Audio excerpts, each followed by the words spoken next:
May have heard about this case. Involves Senator Paul from Kentucky and his neighbor, Dr. Boucher. They got into a tiff over where some brush was piled between their properties. And, well, at one point in time, the anesthesiologist, the good doctor, got really ticked off, and he tackled the senator. Well, he broke 6 of his ribs, and as a result of that, he came down, Senator Paul came down with pneumonia, and also a contender came down with a hernia as a result of repeated coughing due to the pneumonia. All right, bad news.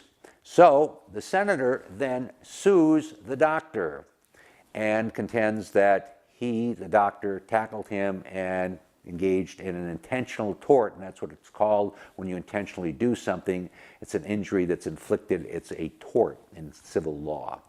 But in addition to that, the case was reported to the civil authorities, and in this instance, the good doctor was found in violation of a law that prohibits you from engaging in a battery on a member of Congress, whether a representative or a senator. He, the doctor, was fined $10,000 and sentenced to 30 days in jail. But that's over and done with, and now Senator Paul is bringing claim against the doctor and contending that he, because he was very badly hurt, is entitled to recover from the doctor, and he brings claim, and the jury, after hearing this, votes in favor of the senator and winds up awarding some very significant damages, including almost $400,000 in punitive damages or damages intended to punish.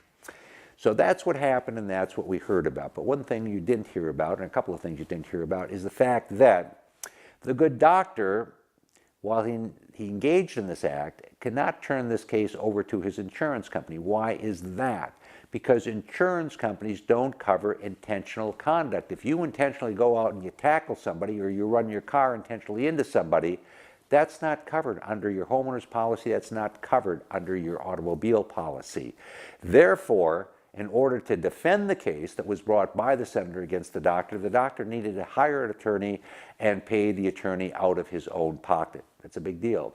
In addition, if the verdict is upheld, the doctor is going to have to come out of pocket in order to pay for that.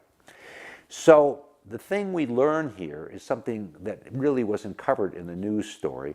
Whether it's a senator who sues the doctor or whether it's somebody else who sues the doctor over an intentional tort, the person who's being sued can't turn that over to their insurance company. Well, they can, but they're not going to have any coverage. Not going to have any coverage because it's an intentional act, and therefore they have to pay out of pocket for both the defense, the amount they have to pay their lawyers, and for any indemnity dollars, any actual verdict that is awarded against them and that's upheld on appeal.